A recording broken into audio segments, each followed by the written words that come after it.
Hello automators, thanks for tuning in again. I'm asking for your help today to help me choose a new smartphone. So I've been using this iPhone 6s Plus now for way too long, and it's time for an upgrade, and I want to ask you guys your opinion as well as give you some of my initial opinions as I've done research into this market. So let's get going.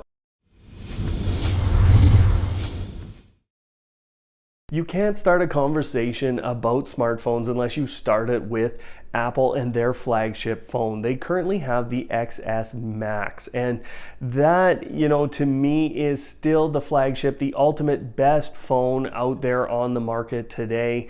And it gives you the most screen space, the most capability, and is, through tests, the fastest phone on the market today. iOS is still incredibly powerful and still very attractive to me because of the new shortcuts capability. And what I see with that is a whole nother app store starting out for Apple. And I don't think we've quite seen them implement all of their plan with shortcuts, but the capabilities behind that, again, I see an app store starting here and a lot of opportunity for creators of shortcuts actually in the future to create the most powerful automation in the industry. On top of that, iOS has always been extremely stable overall. The devices are relatively high quality, and I think just in terms of the experience on the device, it's excellent. The one thing that bothers me,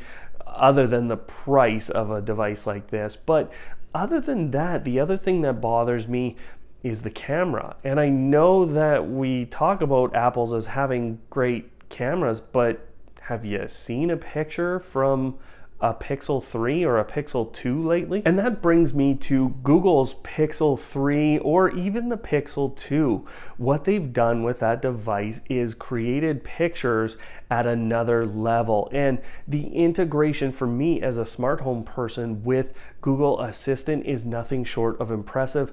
I want access to duplex as soon as possible, and I want the ability to go and carry that around with me. I don't want to be stuck using a Google Assistant app and having to do some back channel creation of shortcuts, say, on my iPhone to go ahead and utilize all the massive great features that we're getting from the Google Assistant. So that integration with Google Assistant and integration overall in the Google ecosystem is really important. The other thing that I see with the Pixel 3 and even the Pixel 2 is those services that you're kind of utilizing here. So Google Photos, unlimited storage space, you really get out of the whole storage hell that I find I'm in with the iPhone, and then I've got to pay for iCloud if I want to deal with that. No, I deal with that in some automated ways, but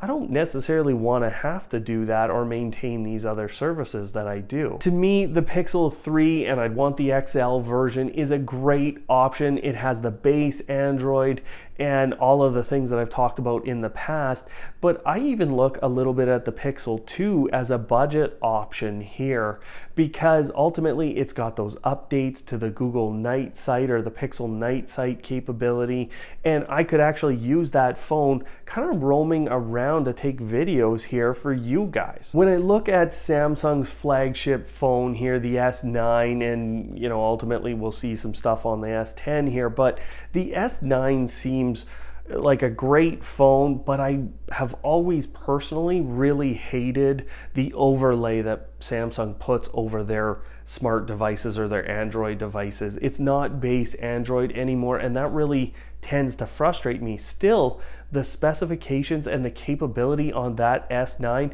the rounded edges around the screen, I never thought I'd like, but as I look at that device, it is nothing short of impressive, and a lot of people love the S9. In terms of another budget choice, the OnePlus 6T is something that a lot of people really love. They love this device, and to be honest, I don't know a ton about this device. I know it has relatively good specifications.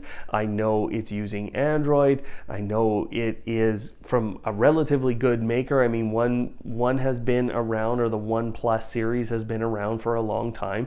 So it's a relatively good maker, but I don't know why I would go with that phone other than a lower cost versus, say, a Pixel 3. So guys, I want your opinions here. I'm really driving to find out what you're using and why you love that phone so much, especially as it relates to your smart home. I want all of the capabilities. I want to have my cake and I want to eat it too. But right now I'm struggling with the pricing of some of these newer models. And so I'd really like to hear your opinions and why you went with what you did. So give it to me straight, guys. Thanks for watching as always, and we'll see you next time.